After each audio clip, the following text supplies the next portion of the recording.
रमजान का पाक महीना खत्म होने के बाद आखिरकार वो दिन आ गया जिसका सबको इंतजार था। आज ईद का दिन है।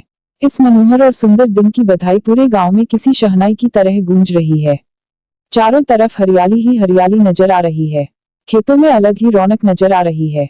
हर जगह देखकर ऐसा लग रहा है मानो सूरज, नदियां समेत पूरा संसार ईद की बधाई दे रहा हो। गांव के बड़े बूढ़े और बच्चे ईदगाह के मेले में जाने की तैयारियां करने में जुटे हैं। कोई अपने पुराने कपड़े सिल रहा है तो कोई जल्दी जल्दी अपने घर और खेत का काम निपटा रहा है। ईदगाह का मेला गांव से 3 कोस की दूरी पर लगता है, जहां लोगों को पैदल ही चलकर जाना होता है। मेले से घर वापस आने में भी देर हो जाती है। ईदगाह में जाने को लेकर सबसे ज्यादा खुशी लड़कों में नजर आ रही है। भले ही किसी ने एक रोजा भी न रखा हो, लेकिन ईदगाह जाने की खुशी उनके चेहरे पर साफ है। पूरे महीने ये लड़के इस दिन का बेसब्री से इंतजार करते हैं। इन लड़कों को घर की परेशानियों से कोई वास्ता नहीं है। घर में सेवइयां बनाने के लिए दूध और शक्कर हो या न हो, इन्हें तो बस सेवइयां चाहिए। उन्हें नहीं मालूम कि उनके अब्बू गांव के चौधरी कायमली के घर भागते हुए जा रहे हैं, ताकि उनके घर में आज ईद के दिन चूल्हा जल सके और वो अपने बच्चों को सेवइयां खिला सकें। ये तो बस ईदगाह जाने की राह देख रहे हैं। एक तरफ बैठा महमूद अपने पैसे गिन रहा है। उसकी जेब से 12 पैसे निकले। महमूद के पास बैठे मोहसिन मियां भी अपने पैसे गिनने में लगे हुए हैं। 1 2 3 8 9 15। मोहसिन खुशी से उछलकर पैसों को जेब में रखकर कहता है, इन्हीं अनगिनत पैसों से हम अनगिनत चीजें लाएंगे। मेले से ढेर सारे खिलौने, मिठाइयां और भी बहुत कुछ खरीद कर लेंगे। गांव का गरीब बच्चा हामिद सबसे ज्यादा खुश है। हामिद 5 साल का एक दुबल पतला गरीब सूरत वाला लड़का है। हामिद के पिता पिछले ही साल हैजे से मर गए थे। उसकी मां का शरीर भी पीला पड़ गया था, जिसके बाद वह भी इस दुनिया से चल बसी। गांव में यह किसी को नहीं पता था कि हामिद की अम्मी के शरीर का रंग पीला क्यों हुआ था। परिवार के नाम पर हामिद के पास एक बूढ़ी दादी थी, जिसका नाम था अमीना। अमीना ने हामिद को बताया था कि उसके अब्बा बहुत सारे पैसा कमाने गए हैं और उसकी अम्मी अल्लाह के घर उसके लिए अच्छे अच्छे खिलौने लेने गई है। यह सब सोचकर और दादी की ऐसी बातें सुनकर हामिद बड़ा खुश रहता था। वह कहता, जब उसके अब्बू और अम्मी वापस आएंगे तो ढेर सारे पैसों और खिलौनों से वह मोहसिन, नूरे और सम्मी को चिढ़ाया करेगा। अपनी गरीबी से हामिद और अमीना दोनों ही वाकिफ थे। हामिद के पास एक भी जोड़ी जूते नहीं थे। उसके पास सिर्फ एक पुरानी और गंदी टोपी थी। यह सब सोचकर बूढ़ी अमीना अपनी कोठरी में बैठी रो रही थी कि आज ईद के दिन भी उसके घर में खाने के लिए कुछ नहीं है। वह ईद के दिन को कोस रही थी कि जब उसे ऐसे ही अंधेरे में रहना है तो ईद आती ही क्यों है। तभी कोठरी में हामिद आता है और दादी से कहता है, तुम डरो मत, मैं मेले से सबसे पहले आ जाऊंगा। बूढ़ी अमीना परेशान थी कि गांव के सभी बच्चे अपने खालिद के साथ मेले में जा रहे हैं। वह हामिद को अकेले गांव से इतना दूर कैसे भेजे। कहीं वो मेले की भीड़ में खो गया तो वह क्या करेगी। उसके पास जूते भी नहीं हैं। 3 कोस कैसे चलेगा, पैरों में छाले पड़ जाएंगे। उसी दिन अमीना ने गांव के फहीमन के कपड़े सिले थे। बदले में उसे 8 आने पैसे मिले थे, जिनमें से 3 आने उसने हामिद को मेले में घूमने और मिठाई खाने के लिए दे दिए और बाकी के 5 आने अपने पस में रख लिए, ताकि ईद के दिन अगर घर पर धोबन, नाइन और चुड़िहारिन आए तो वो उन्हें सेवइयां खिला सके। कुछ ही देर बाद गांव का एक दल सज धज कर मेले की तरफ निकल पड़ा। मेले के रास्ते में जाते हुए बड़ी बड़ी इमारतें, बगीचे, कॉलेज, क्लब सब दिखने लगे। बच्चों के बीच फुसफुस होने लगी कि क्लब में तरह तरह के खेल होते हैं। यहाँ बड़े बड़े आदमी और मैडम बैट से खेलती हैं। महमूद, अगर हमारी अम्मी बैट पकड़ लें तो अल्लाह कसम उनके हाथ कांपने लगेंगे। मोहसिन, 100 किलो आटा एक बार में पीस डालती हैं। रोज सैकड़ों घड़े पानी भरती हैं। इतना करने वाली के हाथ कैसे कांपेंगे। किसी अंग्रेजी मेम को बोलो एक घड़ा पानी भरने के लिए तो उनकी आंखों के सामने अंधेरा छा जाएगा। महमूद, लेकिन हमारी अम्मी दौड़ या उछल कूद तो नहीं कर सकती हैं। मोहसिन, हाँ, उछल कूद नहीं कर सकती, लेकिन गाय पकड़ने के लिए उनसे तेज तो मैं भी नहीं दौड़ सकता हूँ। आगे उन्हें हलवाइयों की दुकान मिली। मोहसिन ने कहा, अब्बा ने बताया था कि रात को जिन आते हैं, जो दुकानों पर बची हुई सारी मिठाइयां खरीद ले जाते हैं और बदले में रुपये पैसे भी देते हैं। हामिद को मोहसिन की बात पर यकीन न आया। उसने पूछा, जिनको रुपये कहाँ से मिलते होंगे। मोहसिन ने बताया, जिनके पास खुद के खजाने हैं, उन्हें भला पैसे रुपयों की क्या कमी होगी। तभी हामिद ने फिर पूछा, क्या जिन बहुत बड़े होते हैं।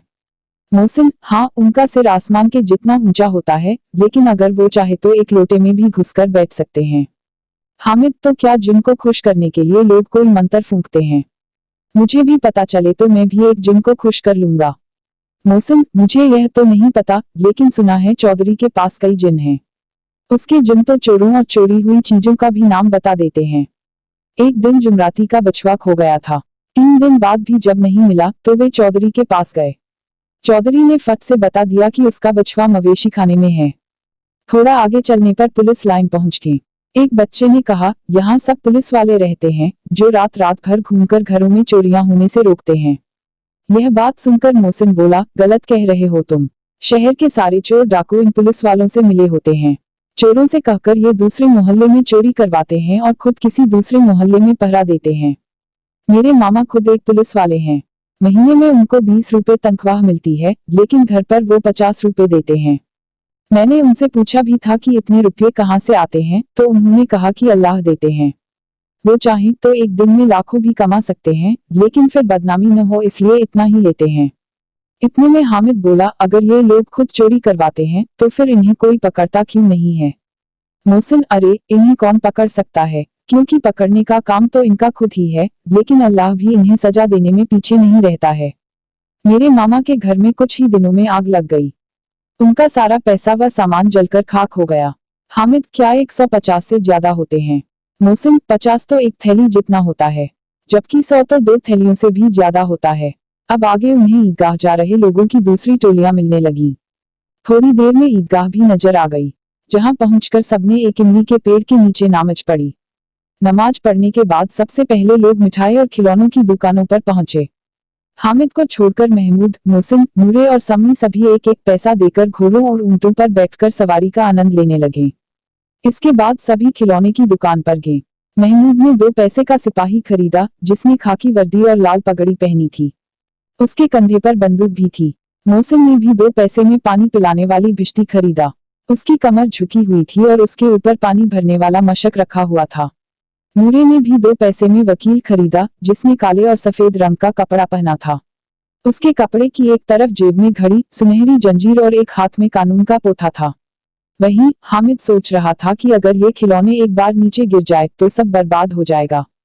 इसलिए उसने खिलौनों को खरीदने में दिलचस्पी नहीं दिखाई, लेकिन मन ही मन वह उन खिलौनों को हाथ में लेने के लिए उत्सुक हो रहा था।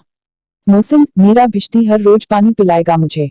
महमूद, मेरा सिपाही मेरे घर की पहरेदारी करेगा। नूरे, मेरा वकील हर दिन नया मुकदमा लड़ेगा। सम्मी, मेरी धोबिन हर रोज कपड़े धोएगी।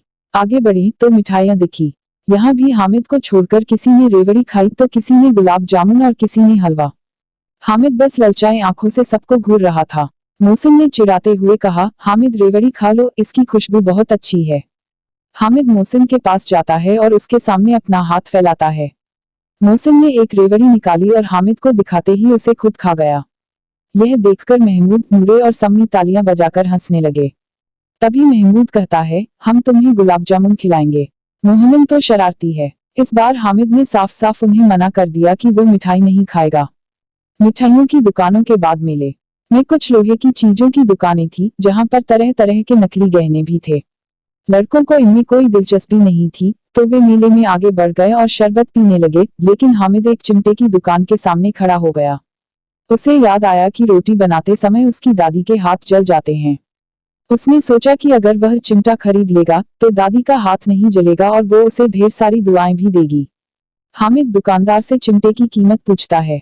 पहले तो दुकानदार हामिद को मना करता है कि यहाँ उसके काम की कोई चीज नहीं है, लेकिन बाद में उसने बताया कि एक चिमटे की कीमत 6 पैसे है।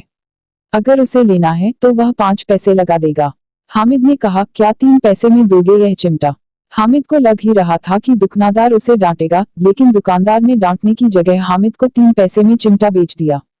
चिमटे को हामिद ने अपने कंधे पर किसी बंदूक के जैसा रखा और अपने दोस्तों को दिखाने लगा। मोहसिन और महमूद ने हामिद के चिमटे का मजाक बनाते हुए कहा, क्या भला चिमटा भी कोई खेलने की चीज है? हामिद ने जवाब दिया, हाँ, मेरा चिमटा भी एक खिलौना है। कंधे पर रखूं तो यह बंदूक लगती है और हाथ में ले लूं तो किसी फकीर का चिमटा लगता है।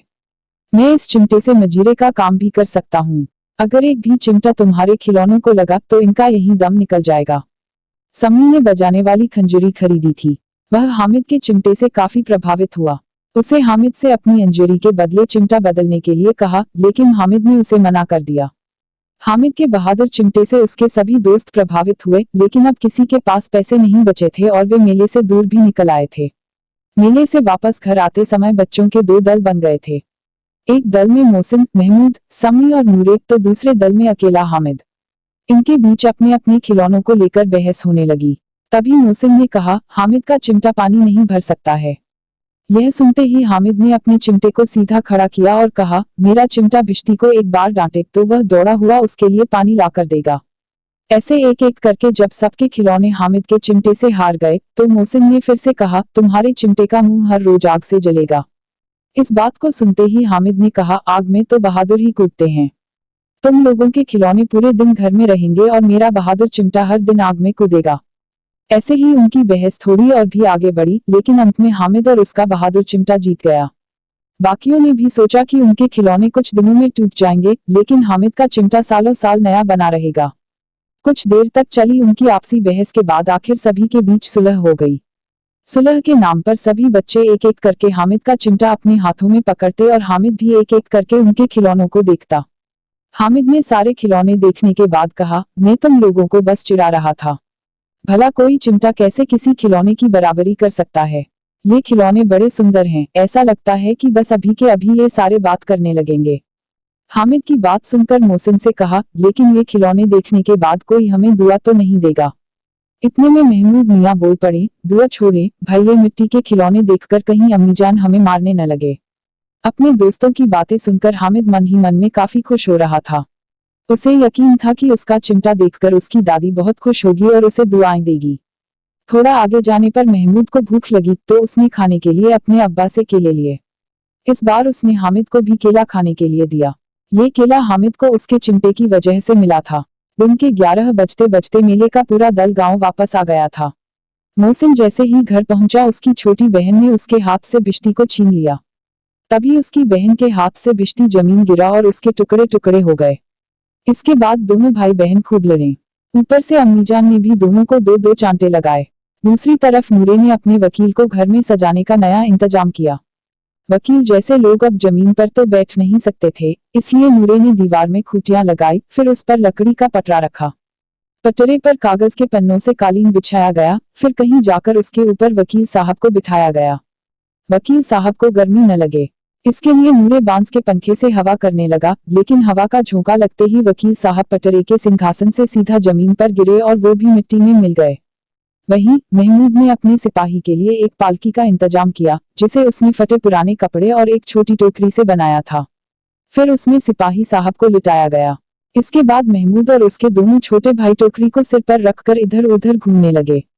उसके छोटे भाई अपनी तोतली आवाज में छूने वाले जागते लहों कहकर पुकारते चले जा रहे थे। अंधेरे का समय था, इसी दौरान महमूद को ठोकर लगी और उसकी टोकरी नीचे गिर गई। इस हादसे में महमूद के सिपाही की एक टांग टूट गई। इसके बाद महमूद ने खुद ही उसका पैर ठीक करने का फैसला किया। टूटे हुए पैर को जोड़ने के लिए गुलक का दूध लाया गया, लेकिन ये तरकीब काम न आई। बदले में सिपाही की दूसरी टांग भी तोड़ दी गई। अब हामिद मियाँ की बात करें तो वो जैसे ही अपने घर पहुंचा उसकी दादी ने उसे गले लगा लिया। फिर उसके हाथ में चिमटा देखकर बड़ी हैरानी से पूछा, यह चिमटा किसका है? हामिद, मैंने मेले से खरीदा है। अमीना, कितने पैसे में? हामिद, 3 पैसे में। इतना सुनते ही बूढ़ी अमीना छाती पीटते हुए रोने लगी। हामिद को कोसने लगी कि कितना बेवकूफ लड़का है ये। दिन भर कुछ खाया पिया नहीं और मेले में जाकर सारे पैसों से ये चिमटा खरीद कर लाया है। फिर उसने हामिद से गुस्से में पूछा, मेले में कोई और चीज नहीं थी क्या जो तू लोहे का चिमटा लेकर आया है?